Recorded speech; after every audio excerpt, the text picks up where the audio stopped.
Hi, all. Welcome to our faculty fellow lecture this evening. We're going to give everyone until about 6:02 to get logged in, and then we're going to go ahead and get started.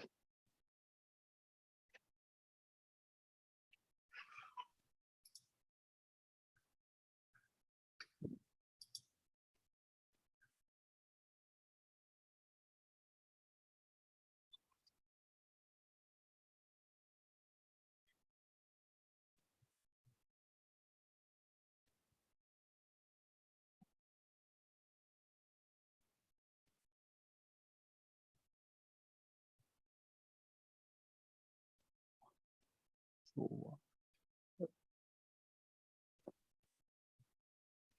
all right, we probably got about less than a minute, and we go ahead and get started.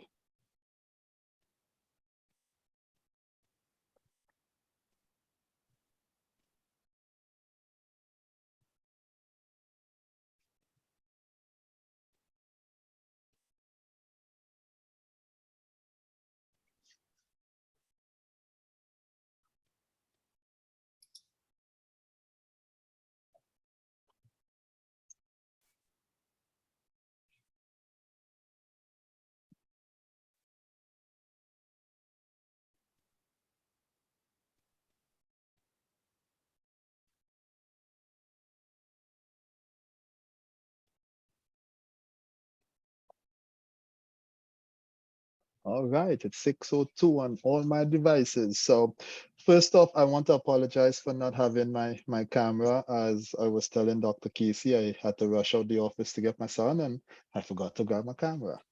And on that note, I'm also have my son here with me, who is 4 years old. So if for some reason I have to abort and leave, or you hear noises, it's because of my son.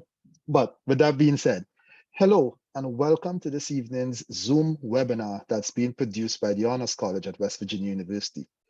This event is the second of our 5 faculty fellow lectures taking place this fall semester. These lectures are designed to allow each Honors College Fellow an opportunity to provide an inside look into the innovative course they are currently teaching within the Honors College and will be teaching next spring semester. I am Damien Clement, Associate Dean for WVU's Honors College. Tonight's lecture is entitled What Makes for a Just World by Dr. Rose Casey. Dr. Casey is an assistant professor of English at WVU. We will follow our standard Zoom webinar format this evening. After the presentation, we will host an open question and answer session since we are open question and answer session. Since we're using the Zoom webinar platform for this lecture, before we begin, let me review some of the features that will help you experience this evening's lecture in the best possible way. If you have issues with audio and video at any point during the webinar, be sure to check your personal Zoom settings and your computer volume controls. If you have questions, please use the Q&A function at the bottom of your screen. Due to enhanced security protocols, webinar attendees will not be able to see others' questions, only their own. To ask a question, you must click on the Q&A button. A separate screen will appear. Then you may type your question. The presenter will answer all your questions live at the end of the presentation. If live captioning has been requested, it can be viewed by clicking the CC button at the bottom of your screen. If live captioning was not requested, a captioned version of this recording will be available at honors.wvu.edu. And now let's get started with this evening's lecture. So it is my pleasure to hand you over to Dr. Rose Casey. Rose. Hi, thank you everyone. Thank you so much for coming. Dean Damien Clement, thank you so much for having me here. I am going to go ahead and share my screen. So if you bear with me just 1 minute and I will pull it up. I hope.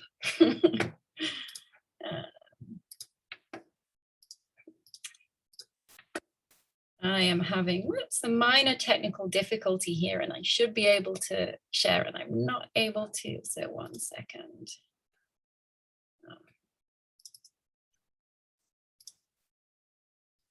If you need me to help with anything, Rose, I can. I appreciate that. Thank you. I should have checked this before. I might need to send you my file, Damien, because it doesn't seem to be working. Yes, you can do that, and I will Okay. share it. So just send it my way, and then I will once I have it, I can use my screen, and you can just let me know when to forward. Yeah, let's do that. Okay.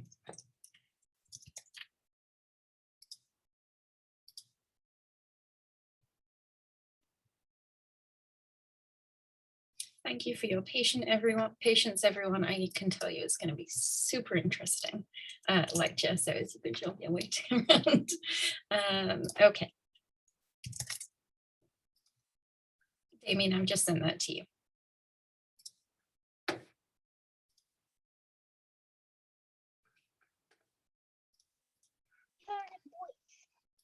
Let me see here. Have I seen? I haven't seen it yet. It's on its way. Okay.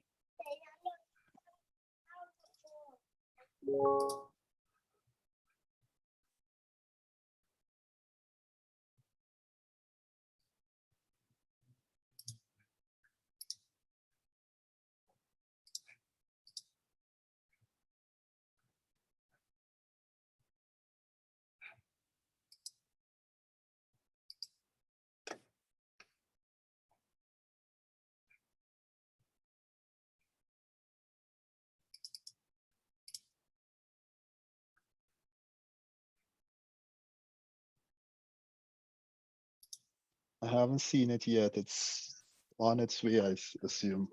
I have sent it and I heard it go on my end. I'm sorry. No, you're fine. I've tried to change the settings in Zoom and I'm not allowed to. Maybe because I'm on my work computer.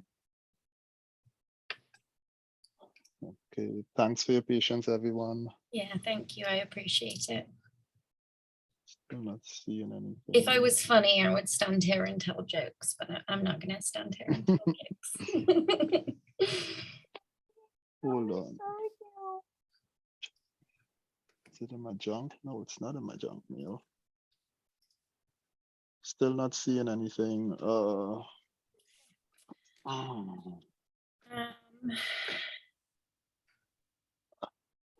And you say you can't share if you're not seeing. It's not just letting me share. Not letting you share, even though I made you the.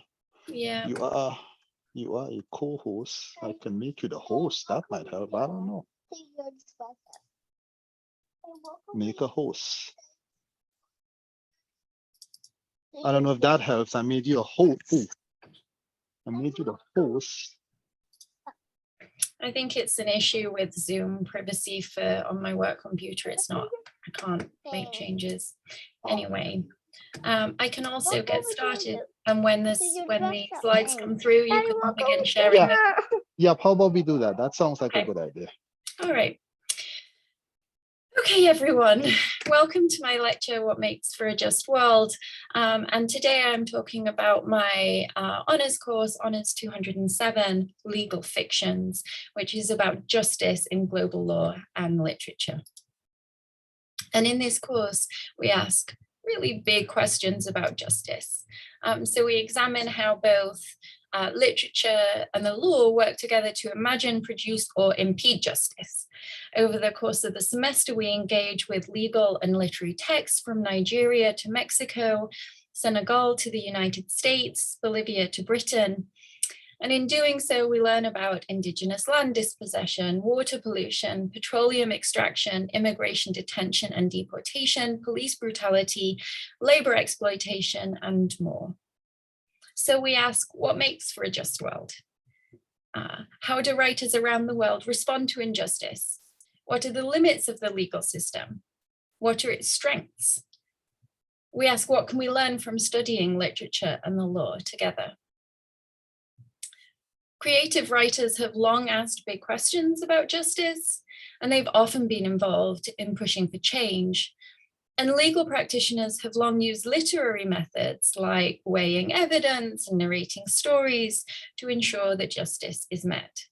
So in other words, law and literature work together in surprising ways, right? We might often think that an English department and the law school are quite different, but in many ways they're quite similar in terms of the questions, the topics that they're interested in addressing, and in some of the ways that they similarly address those topics, the kind of processes they undertake. At the same time, literary texts and literature scholars, people in English departments and the law also obviously work in quite different ways too. So the legal system can impose concrete consequences in a way that literature can't. And creative writers can show how the world can be a bit different, and they can help to change ideas of what is possible. And in that regard, they can also slowly contribute to changing the law as well. So in legal fictions, we read widely in both literature and the law. We read novels, film, poetry, creative nonfiction, and short stories, alongside legal statutes, resolutions, and conventions. And I do want to emphasize the readings are short. So we read widely, but I'm careful to pick texts which are on the shorter side to make the reading load manageable.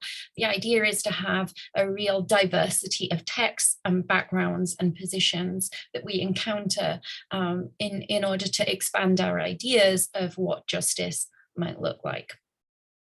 And from our readings and discussions, we end up being able to, thank you, Damien. You can go ahead to the next slide. From our readings and discussions, we end up being able to see how law and literature often have employed similar methods to build a more just world, and how their distinct methods and goals can at once coincide and conflict. So if we could move to the next slide, please. Thank you.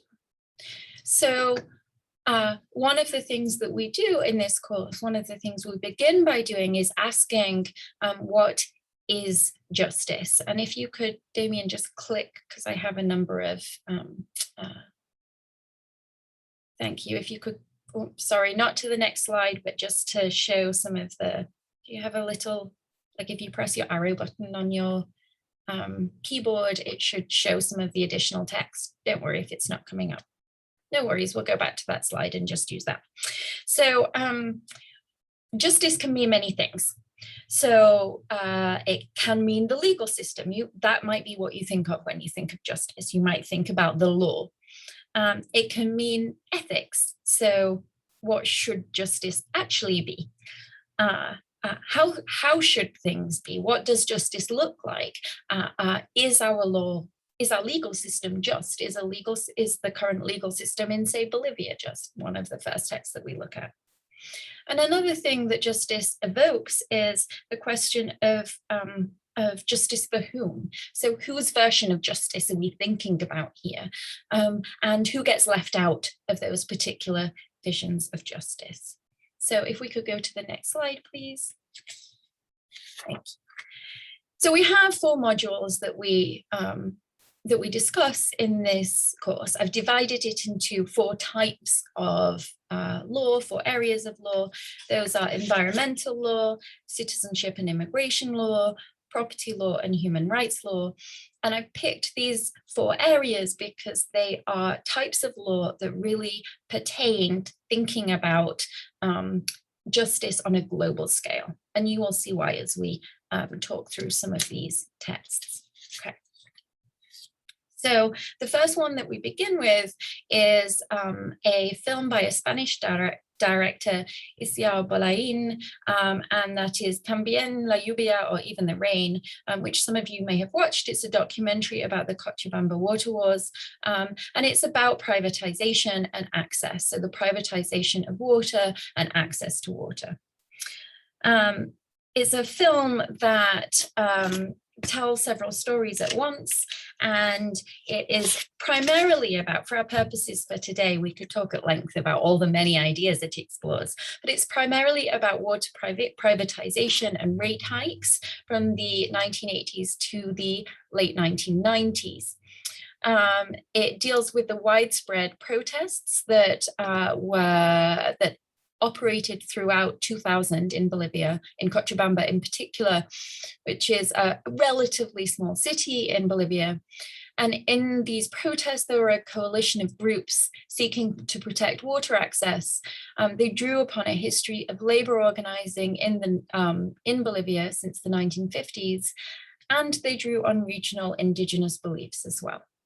Ultimately, the protesters were successful, and it's important that they were, because basically the state privatized water, and the water companies hiked the cost of water and took away access to wells that individuals themselves had built, and small groups and small communities had built, and made it impossible for people to actually be able to have this thing which is fundamental to be able to survive. So we studied this film alongside a 2012 Bolivian statute, a law of the rights of Mother Earth and living well. And it's this super interesting law which turns the question of rights around. And it says that codified in Bolivian law is the earth's right to be protected by humans. So we normally think about rights in terms of human rights. But what happened in Bolivia, and what this film is starting to look at, is thinking about how we might ensure access to resources that will help people of all different socioeconomic backgrounds, but will also sustain the earth in ways that are quite different to what we normally think of when we think about human environmental relationships. Now, in this module 2, we then move from South America to Africa with this short story, beautiful short story, devastating, beautiful short story by a Nigerian British author, Ben Okri. His story, What the Tapster Saw, which was written in the 1980s, but which is still very much relevant in the present, details in somewhat abstract, ethereal terms, kind of hauntingly beautiful, right? Like it's beautiful, but it shouldn't be because of what it's about. It details the devastating impact of largely unchecked petroleum extraction in the Niger Delta, with minimal controls on pollution through oil spills and gas flaring. So it's not saying that petroleum extraction per se is bad, although some people make that argument. It is saying that the way it is practiced in the Niger Delta compared to how it's practiced in the US is extremely damaging. The multinational corporations that operate in the Niger Delta are able to operate without the same kind of protections in place to ensure quick cleanup of oil spills, to minimize oil spills. They practice widespread gas flaring, which is extremely toxic and very damaging both to the ecology, to the kind of what we might think of as the natural environment, and to the people, primarily indigenous people who live in the area. And so what we do is we read this short story alongside a very short, very recent legal decision, 2022 legal decision, Opabi v. Shell, which came out of London Supreme Court. And this decision found that a group of 42,000 Niger Delta residents are able to pursue a claim against Shell in England for Shell allowing and overseeing its Nigerian subsidiary and allowing it to proceed with this largely unchecked oil pollution in the Niger Delta. It is this what was once a beautiful, very ecologically rich area, and which has now been significantly damaged. And so there have been another couple of recent court cases that have also made Opabi versus Shell possible. And what these court cases do is they're basically assessing whether extractive companies, whether that's about copper mining or petroleum extraction, whether these extractive companies that are based in the global north in England or in the Netherlands will face legal and financial repercussions for their activities in the global south. In particular, these cases are looking at Nigeria and Zambia.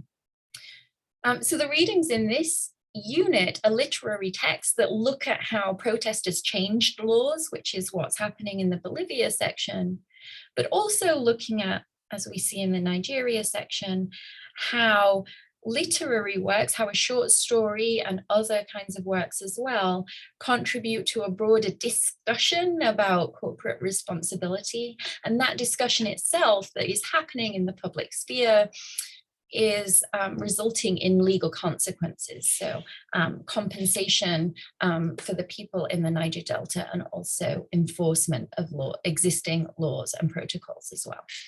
Damien, if we could go to the next slide, please.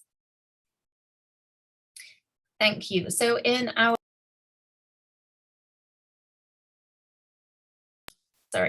second unit, we look at citizenship and immigration law.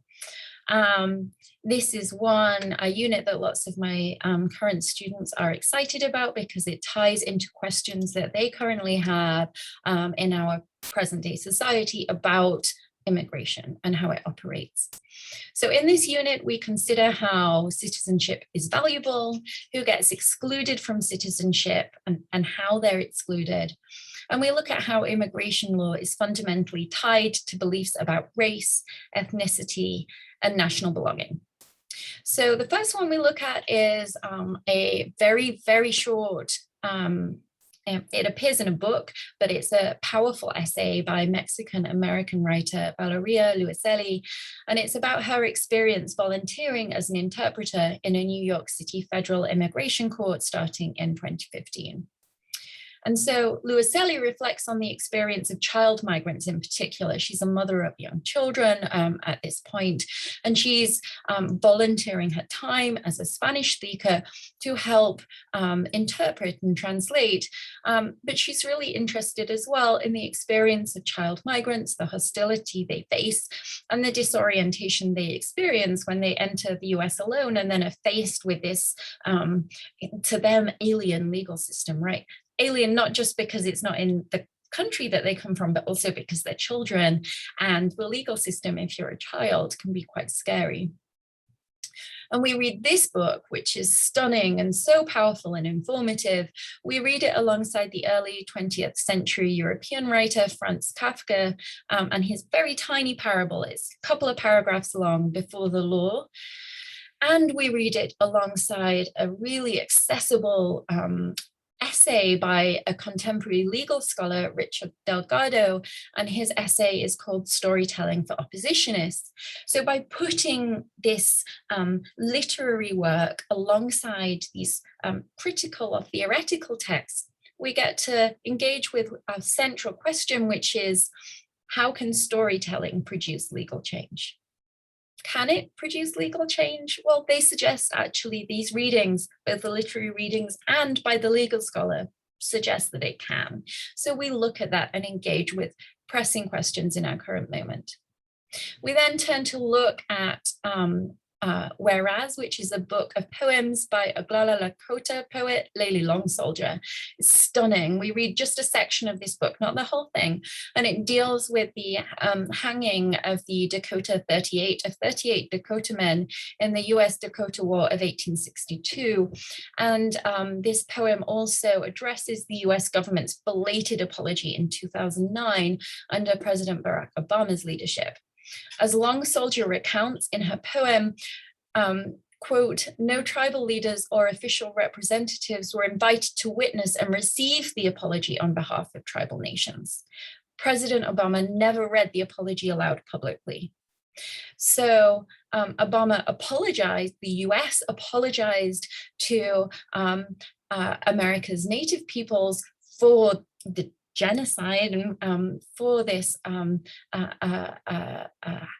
these hangings, these unjust hangings in 1862, but it was never read aloud. So is an apology really an apology if it happens like with the trees falling in the woods? Is it really an apology if it happens and nobody can hear it? So Long Soldier responds to this quasi-apology in her poem. She kind of adopts legal language in a series of whereas statements, the kind of statements that you would see in a bill. And she is quite critical. She also explores the ongoing dispossession experience by Native peoples in the United States, the ongoing effects of colonial and 19th century genocidal violence in the contemporary moment. She looks at language loss, racism, enforced poverty, and lack of sovereignty. And so by looking at legal texts alongside literary ones, and we have to put them together to be able to do this, I would argue, we see how the concept of citizenship can enact forms of exclusion that creative works are more able to push against, which is not to say that creative works are better. The law can do a lot.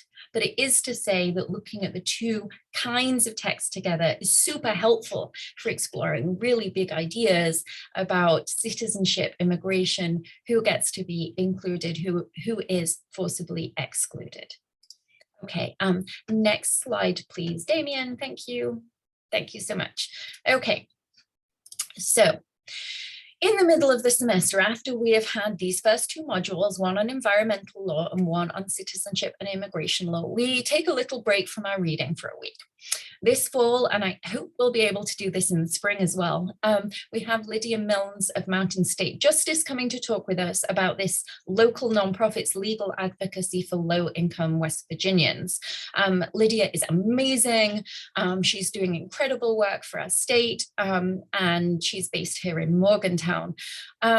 It's so important to see how the ideas that we're exploring in our course connect to practical work that's going on in our community, right? To be able to connect academic work to the communities that we live in. And Mountain State Justice works on immigration issues in our community, on civil rights and disability justice, among other things. And in this way, it connects to our prior unit on citizenship and immigration law.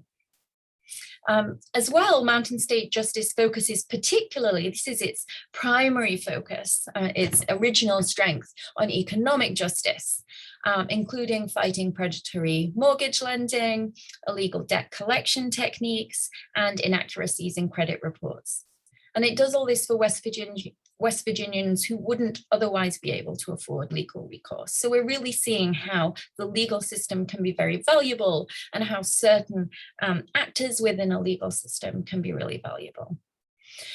And this session with Lydia Milnes of Mountain State Justice then transitions perfectly into our third module on property law. So you're looking at some images here that have to do with Arundhati Roy's 1997 award-winning novel, The God of Small Things, which takes place in Kerala in southern India. Now, property law might seem dry, I'm with you, is one of my areas of specialty, and that still surprises me. But here's the thing, property law is fundamentally concerned with ownership rights. And so it's fundamentally concerned with economic security and with the associated social capital that can ensue from owning property. But it's also interested or concerned with, it invokes all these other kinds of areas of law as well, and ways in which people can be supported by our legal system or let down by it too. So The God of Small Things, which is this absolutely stunning novel, it's the one novel we read in the course, again, because I'm keeping reading very manageable, is all about property rights. It seems initially to be about a divorced mother's love for her two children, and the social ostracism she faces in a conservative society for being divorced. Also, it seems to be dealing with the ostracism faced by her partner, Belutha, the Dalit or lower class man who she falls in love with. But it's also about property.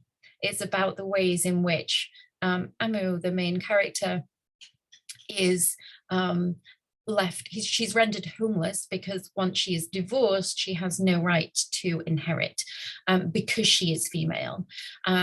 She has no right to inherit because she is a woman. And so she is left having to go back to her family and live with her family, her mother and her brother and her grandmother, with her 2 young children, and all of the ways that that particular economic dispossession absolutely impinges on her life in ways that are fundamentally transformative and devastating ultimately. This novel is a tragedy, even as it's funny and wry and smart at the same time. Now, alongside this novel that we're reading, which is again, very beautiful, easy to read, we kind of just fall into it and get totally immersed in the story. We're also going to look at it in relation to legal measures. So we put this, a document which might seem kind of dry and we're studying only for academic purposes, alongside a book which most people read for fun because they found it on the bestseller list in a bookstore. And we put the two of them together. So we're going to look at parts of the Constitution of 1950, which was written after India achieved independence from the UK. And we also look at the Marriage Amendments Law of the Marriage Laws Amendment Bill, of 2010, which would have implemented equal property protections for women upon divorce under the law. Now, interestingly, that law has never been passed. It was written, it was heard, it was never passed. And that is perhaps not surprising when we think about the current political context in India and the rise of Narendra Modi's far-right Hindu nationalist party, which came to power in 2014. And so again, we're exploring how a book which exposes the need for gendered protections in Indian marriage and divorce laws, which looks at the value in ensuring property for everyone, for women equally to men. And we look at this book that precedes the writing and hearing of a bill that would tackle these problems. And then we see how political will ultimately overrode these concerns that Roy's book helped to popularize in public conversation. Okay, next slide, please, Damien. Thank you. Okay, so our final unit is on international human rights law. And we end by really globalizing our perspective. Obviously, we're looking at texts and laws from all around the world anyway. And in this case, we end by thinking about laws which and legal systems and forms of protection that operate on an international scale.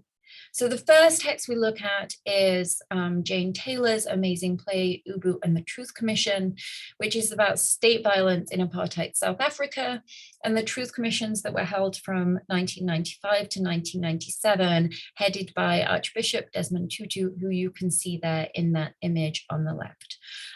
So apartheid was a system of state-endorsed racial discrimination that was it was extreme and it got progressively worse. It was extreme at the beginning, it got progressively worse over the course of National Party rule. And when South Africa proceeded to become a multiracial democracy in 1994, one of the first things that the government under Nelson Mandela did was establish this Truth and Reconciliation Commission, which held these kind of quasi-court hearings. They were legal, but they operated in a moral sphere, quite complicated, but really interesting, as a way to try to heal the nation and move on. So lots of perpetrators of really significant violence, including torture, were essentially forgiven for their actions as part of this process of the country healing and moving forwards, which was really controversial, remains controversial, but is also it's such an interesting time historically. And South Africa is one of the countries that has produced some of the most amazing writing over the last 50 years and more. And this example, Ubu and the Truth Commission, is just one of those. Ubu and the Truth Commission is a short play of about an hour and 30 minutes. We watch it rather than reading the text, and it was produced with the Handspring Puppet Company and the South African artist William Kentridge, who actually had a traveling exhibition here at WVU's Art Museum in 2019, which is a nice connection as well, I think. So we talk about the Truth and Reconciliation Commission. We learn a bit about its history, its rationale, its achievements, the criticisms it faced. And we also learn about the role of art in South African resistance, in the resistance of this majority Black population against white supremacist rule in apartheid South Africa. So we think about how this play represents a legal process, as well as decades of abusive legal process prior to democracy in South Africa. And then we end by watching Mati Diop's film Atlantics, or Atlantique. It's a 2019 supernatural romance. It's cool. It's doing something really interesting with genre. It's a supernatural romance by French-Senegalese filmmaker Mati Diop. Now, Atlantics explores the consequences of something that you will all have seen in the news, and which I'm deliberately representing here just with a photograph of the Atlantic. But it explores the consequences of this globalized and racialized phenomena of migrants traveling by sea in fragile vessels as they flee oppression or exploitation. Now, the film never shows, just as I've chosen not to show, a large number of young Senegalese men dying in the Atlantic Ocean, but that is the event at the heart of this film. And instead, Atlantics examines the aftermath for the people left behind, and it reckons with the waste of lives that have been lost. And we watch this film alongside the short 4-page legal document the UN Convention on the Law of the Sea, which is a convention that applies globally, but is, as you can probably guess from following the news, not super effective. There aren't super effective mechanisms in place. And we also look at this important, grand, but also not necessarily super effective document, the Universal Declaration of Human Rights. And so in this final module of the course, we ask how might literature, and in this case, a play and a film, productively explore really thorny legal problems. Next slide, please, Damien. Oh dear, I think I sent you the wrong version. Okay, so we will close it here, if that's okay. We'll stop screen sharing, and instead I'm going to continue just talking. I'm going to ask Damien if we can make available the slides to everyone so that people can see the correct slides. Thank you for your patience, everyone. Yes, we can do that. So what does learning in Honours 207 look like? I have two final steps that I want to take and slides that I will be sharing with you. So we have a lot of discussion, a lot of talking and listening. I promise I'm not normally this technologically inept. We have an awful lot of collaboration. Collaboration is crucial to any kind of intellectual inquiry and to learning in the classroom, right? That's how we learn new things. That's how new ideas are produced. It's how the law operates. So we ourselves put that into practice in the classroom. We produce a course website together, which involves designing and curating and writing content that will then be shared with a public audience. And on a smaller scale too, we work in small groups. This semester, we're just 6 groups of 2, and we work in these small groups to be assigned particular classes in which we take notes, extensive but helpful concise notes of the class that we're in that day. Just 2 people will take those notes and then they're shared with everybody else. So we have this collaborative document at the end of the semester. And we also have 2 people responsible at the beginning of each session for kind of beginning discussion by identifying a couple of key things that they noticed in that day's reading and a question that they have that might promote discussion. We're involved in the community. So one of the really cool things that we're doing this semester, we won't be able to do it in the spring because it won't be here, but we'll do something similar. One of the cool things we're doing this semester is engaging in a community art project with Marie Watt at the Art Museum.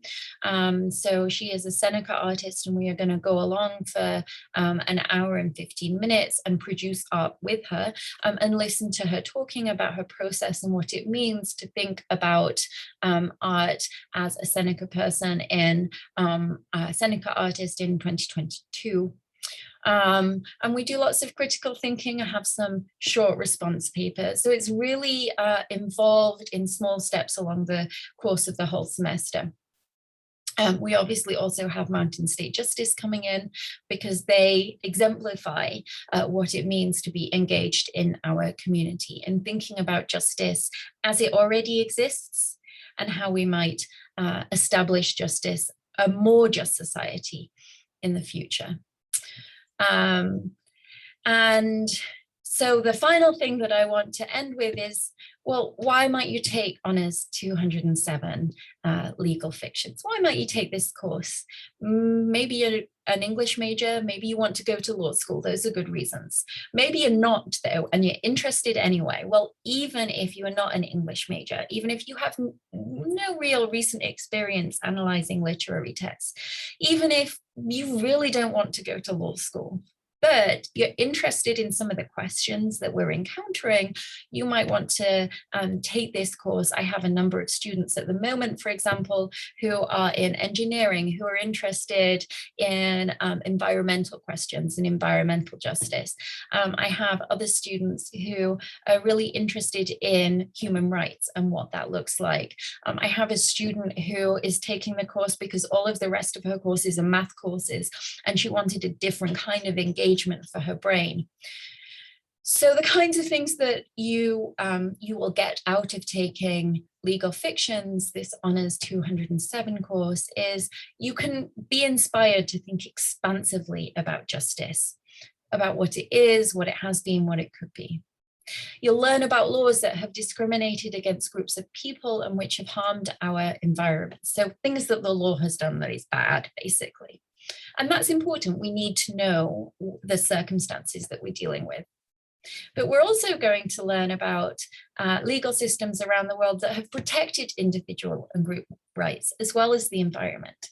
Because I also think it's really vital to think about what is working well, to look at stuff that is positive and affirming and generative for making our current moment as well as our future as good as they can be. In addition to expanding your knowledge about both law and literature, you're going to develop vital skills. You are going to produce content for a public audience. I scaffold that assignment where we're working with the website to make it totally manageable, even if you have no web design skills whatsoever. You're going to critically analyze urgent questions that are so relevant to our contemporary moment. You are going to get more comfortable leading discussion and in public speaking, and you'll do that in a really small scale so that it feels manageable, and you'll do it regularly, and you'll become much more confident over the course of the semester. And built throughout the whole course, you're going to be engaged in collaboratively solving problems, which seems to me absolutely vital for any academic work that we do, even though we often feel like we're just working alone in our bedrooms or in the library. But it's also vital for making a just world, right? So ultimately, if you take this course, you will become more knowledgeable about the world in its diversity and complexity, and you will be able to participate in whatever small way in the future, whatever career you decide to go into, in making the world more just. Thank you so much for coming. I'm looking forward to your questions. And again, I do apologize about those technical glitches. Wow, Rose, thank you. I mean, I feel like I want to sign up for this course. Some of those books and those movies look very interesting, at least to me. I see. So students and attendees, because I know we're not all students out there. Any questions that you may have for Dr. Casey, put them in the Q&A. So I see there's 3 now. So let me read. What are some outlets to pursue climate justice in WVU? There is a climate justice student organization, and off the top of my head, I can't remember the name, but I'm going to find it for you because they are doing really excellent work. That is I will find that for you. Thank you. I can see your name. And if you would like to email me, rose.casey@mail.wvu.edu, I can also reach out to you that way. But you can pursue climate justice at WVU, and it's important. We really, I mean, in West Virginia, we really need that. We need it across the US. We need it in our state. We need to be working to protect this beautiful environment that we have, and which is, suffering from devastating floods recently. You may have seen in the news, if we're thinking about on a global scale, the devastating floods in Pakistan right now. I absolutely would encourage you to pursue those outlets. And like I say, I will find the precise name and share it with you. Thank you. All right, we got a really interesting one. Thank you for your excellent talk. How did you choose the particular countries and situations you selected to include in the course? It's a 2-part. Is part of the course's purpose to expose students to different approaches to justice on the same subject, the environment, for example? It is a wonderful question. It took me a really long time to figure out how to best establish this course in a way that would be cohesive and also diverse and as interesting to as many students as possible. There are so many different possible texts and laws and types of law that I could have chosen. Thinking about the environment seemed crucial to our current moment. Citizenship and immigration is pressing for those of us who would be taking the course anyway. It really can align with our current experiences of the news and current events. Property law is a weird one, but as I explained, it is, I think, fundamental to social justice in many forms, whether we're thinking about economic justice or gender or racial justice as well. So it seems an odd one out, but it's actually a kind of touchstone area of law for many of these other different questions that we're exploring over the course of the semester too. And then human rights law, because it's international and in focus, seemed to be a given really, and that had to stay. In terms of thinking about the diversity part of the question, yes, that was absolutely central to my thinking. I wanted to have areas of law and texts that were diverse in their experiences around the world, different nations, different cultures, different languages, partly because I want all of us to be thinking about diversity and recognizing diversity and difference, and being accepting and tolerant and respectful of diverse perspectives, whether they have to do with race or culture or class or gender or sexuality, right? Diversity is hugely important. But I also wanted to try to find commonalities, because one of the things that is significant about thinking about the law on a global scale and also thinking about world literature is that there are commonalities between regions that might seem quite diverse. And it's those commonalities that enable us to think about justice more expansively and also to situate it historically. So yeah, that was a big but very important question. And thank you for asking it. I appreciate it. All right, the next one. What is your personal favorite book discussed in the class? Oh, that is such a hard one, but also good. It's really hard to pick favorite books. The one that I have carried with me the longest as a personal favorite is The God of Small Things. But I am very hesitant to say that it's a favorite and preferred to others because there are just so many wonderful ones on this class list.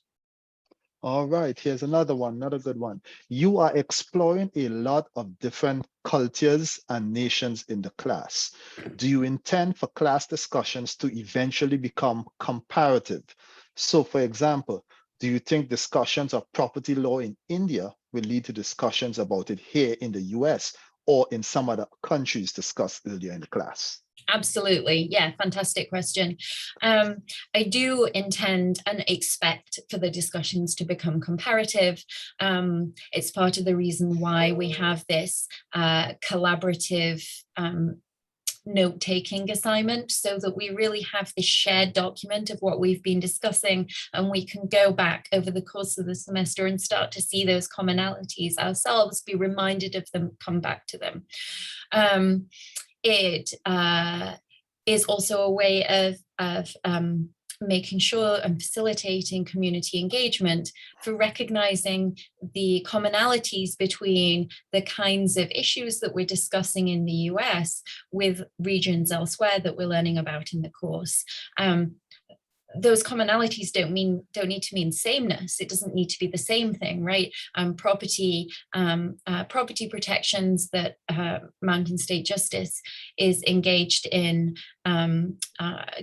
with in West Virginia are not the same as issues with property rights in India, and yet being able to see the elements that are shared in common really helps us understand not just struggles for justice in other regions of the world, which really is vital for understanding the world that we live in, but also for having a fuller understanding of the kind of big core questions, philosophical questions, ethical questions that have to do with justice in our own country and in our own state.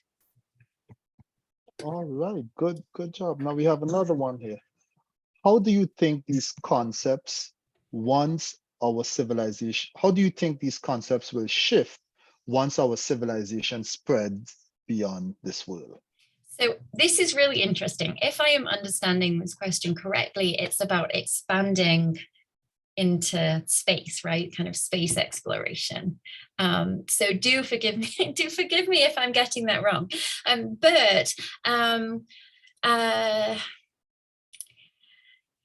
My initial response is, I honestly have no idea. It seems mind-boggling to me that we could even think about expanding our civilization beyond this world.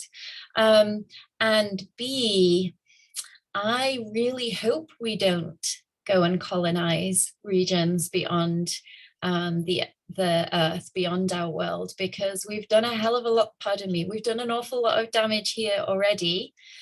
And we have a lot of damage here to fix. And the solution is not to go and colonize other places, but instead to work with building a more just world in the place that we already are.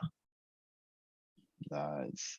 I don't see any other questions, so I'm just going to ask one final question. So, Rose, if you, as we think about ending this lecture, if you had to give your one final, I don't know if it's a pitch or a elevator speech as into what students will get out of this course, what would that be?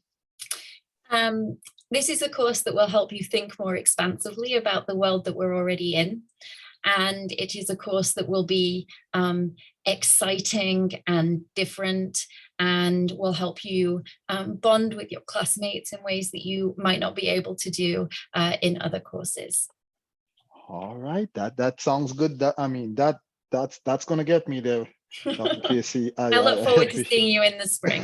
I may sign up in the spring. Okay, So, good. Dr. Casey, thank you so very much for your time. All attendees, we appreciate the opportunity to visit with you this evening.